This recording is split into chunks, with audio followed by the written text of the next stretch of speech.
सत्संग जी प्रेम से कहना, यहाँ मदनगीर के इस मैदान में संतों महापुरुषों के वचन भाव सबने श्रवण किए। यही आवाज़ जो अक्सर कहा जाता है कि कोई नई आवाज़ नहीं दी जा रही, कोई पहली बार ये संदेश नहीं दिया जा रहा।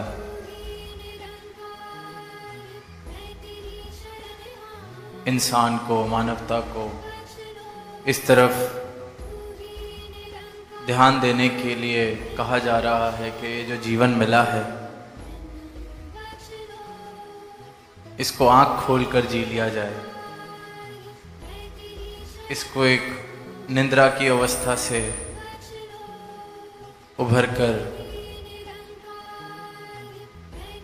जागृति की अवस्था में जी लिया जाए। बहुत महिमा लिखी है, पढ़ी है इस मानव जीवन की, पर जिस कारण ये सर्वोत्तम कहलाया गया है उस कारण को पूर्ण कर लिया जाए। और वो एक ही कारण है और एक ही उद्देश्य है कि जो वाकई ही में सत्ता, जिसे सत्य कहा जा सकता है, उसका बोध हो जाए।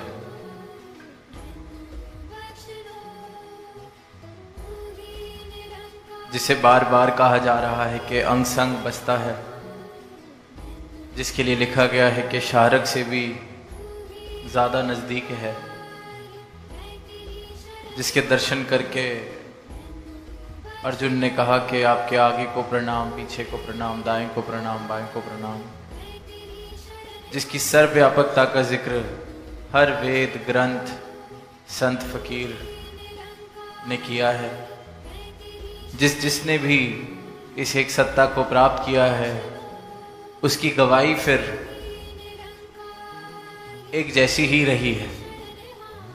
ये नहीं कहा कि किसी ने इसे प्राप्त किया तो किसी ने कह दिया कि ये तो कहीं किसी कोने में, किसी चार दीवारी में बसने वाला है। किसी और ने प्राप्त करके कोई और गवाही दी। समय कोई भी रहा हो, युग कोई भी रहा हो, स्थान कोई भी रहा हो,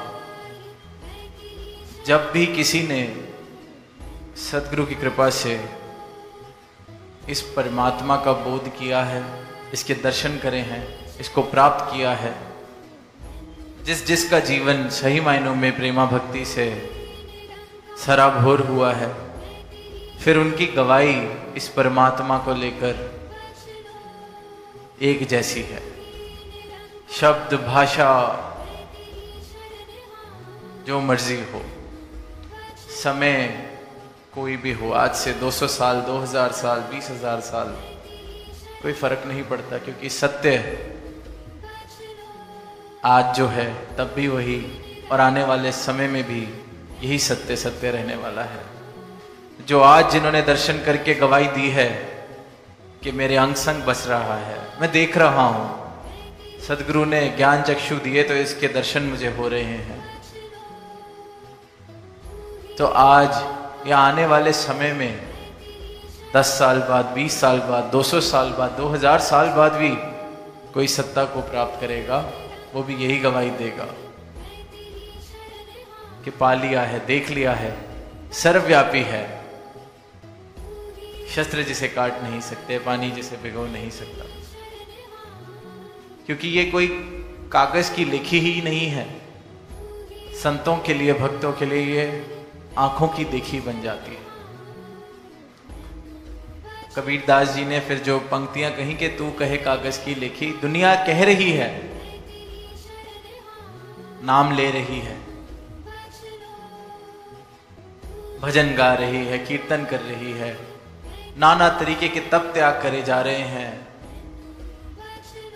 पर दर्शन जिस जीवन में हो जाएं तो वहां फिर कीर्तन भी मुबारक है, भजन भी मुबारक है, क्योंकि वो पूर्णता को प्राप्त हो जाता है, उद्देश्य को प्राप्त कर लेता है। फिर उसकी भी अवस्था कबीरदास जी वाली कि तू कहे कागज की लिखी, मैं कहूँ आँखन की देखी। आंखों से देख लिया है, सत्य को प्राप्त कर लिया है, और सत्य वही सत्य है जो समय के साथ बदल ना जाए। इंसान अक्सर ये पंक्तियां सुनता है कि ये संसार माया है, फिर कहता भी है कि संसार माया है, सब माया है, फिर दौड़ भी इस माया की ही करता है, पीछे भी इसी माया के लगा है, और कहता भी जाता है कि सब माया है। क्योंकि इंसान के पास उपाय नहीं है कोई। कहता है माया है, पर फिर जो माया नहीं है उसकी जानकारी नहीं है, इसलिए इंसान भी क्या करे, मजबूर है, इसलिए माया के पीछे ही दौड़ रहा है।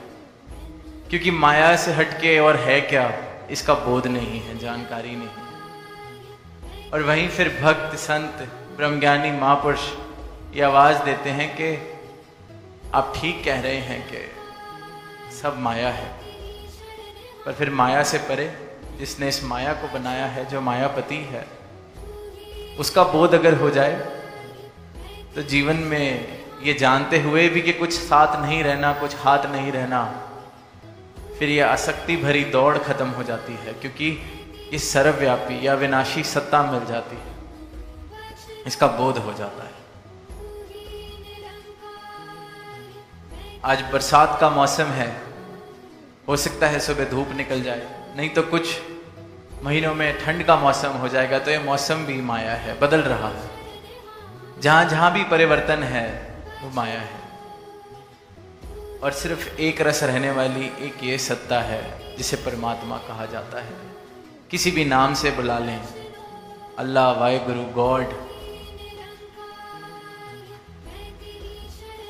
इस एक सत्ता को प्राप्त कर लेना, इसके दर्शन कर लेना, इसको प्राप्त करके अपनी पहचान कर लेना, ये इस मानव जन्म का उद्देश्य है। ये इस मानव जन्म को पूर्ण करता है। ये बोध इस जन्म को पूर्ण करता है। तो ये जन्म मिला है तो ये अपने आप को पूर्ण कर सके। तो समय की अरदास का ध्यान जा रहा है, यही अरदास कि हर एक मानव जिसको ये अवसर मिला है, इस अवसर को हार ना जाए, अपने जीवन को इस पूर्ण से मिलकर पूर्ण करें कि वो प्यार करते वक्त हम भरपूर महसूस करते हैं। हम सत्कार दें तो इसलिए दें क्योंकि सामने वाले में परमात्मा के दर्शन हो रहे हैं। जब इस प्रकार से भाव बन जाएंगे तो बहुत सी एक्सपेक्टेशंस, बहुत से अपने जीवन के दुख हम वैसे ही ख़त्म कर लेंगे। क्योंकि दुख का कारण ही है, जहाँ पर जो नहीं है वहाँ उसकी उम्मीद करना। अब अगर जो गाड़ी पेट्रोल से चलती है उसमें पानी डालकर हम इंजन स्टार्ट करेंगे तो गाड़ी तो स्टार्ट नहीं होगी। फिर हम दुखी हों कि मेरी गाड़ी क्यों नहीं स्टार्ट हो रही। उसमें महंगे से महंगा पानी डाल दिया जाए। जो हम सुनते हैं कि फलाने व्यक्ति का पानी फलाने देश से इंपोर्ट होता है, इतने लाखों का, इतने करोड़ों का पानी साल भर में कंज्यूम होता है। वो वाला पानी भी अगर उस गाड़ी में डाल दें, गाड़ी तो स्टार्ट होने वाली नहीं। डलना तो उसमें वही पेट्रोल या डीजल या आप चाहे इलेक्ट्रिक कार्स, व्हाटएवर। तो अब हम पानी डालें और फिर कहें कि ये इतना पानी मैंने इसमें डाला, इतना महंगा पानी इसमें डाला, गाड़ी स्टार्ट ही नहीं होने का नाम ले रही, चलना तो दूर।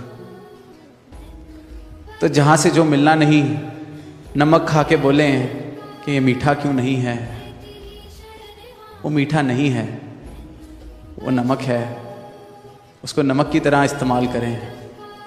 तो जीवन में जहाँ जो नहीं है वहाँ उसको चाहेंगे तो दुख तो होगा। तो अपने एक्शंस की, अपने जीवन की जिम्मेवारी हम खुद लें कि जो मैं कर रहा हूँ वो मेरे सदगुरु की सिखलाई है कि मेरा जीवन ऐसा हो। ये जो ब्रह्म ज्ञान मेरे सदगुरु ने दिया है, उसके बाद प्यार करने के अलावा, सत्कार देने के अलावा मुझे तो और कोई तरीका समझ नहीं आता जीवन जीने का।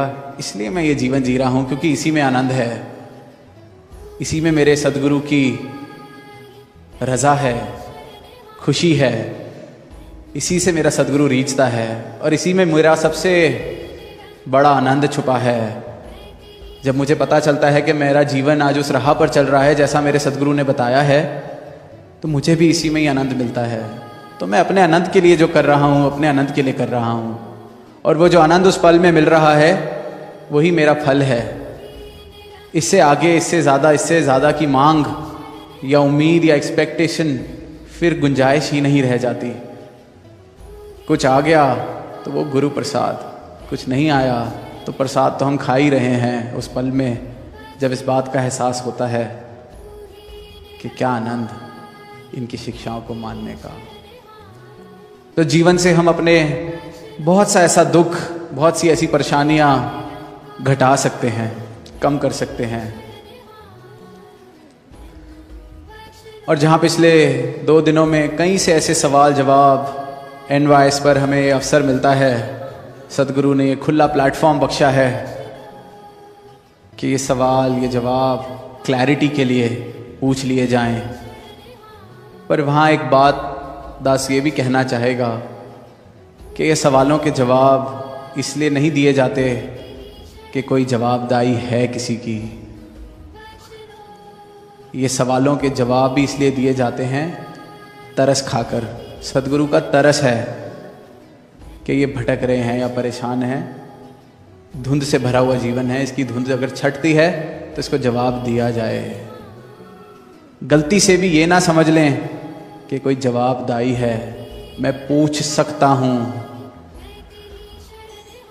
और अगर इसको भी कभी अपने अंतर मन में जाकर समझेंगे तो ये जितने सवाल भी मेरे बनते हैं मन में, ये मेरे मन के बनाए हुए हैं।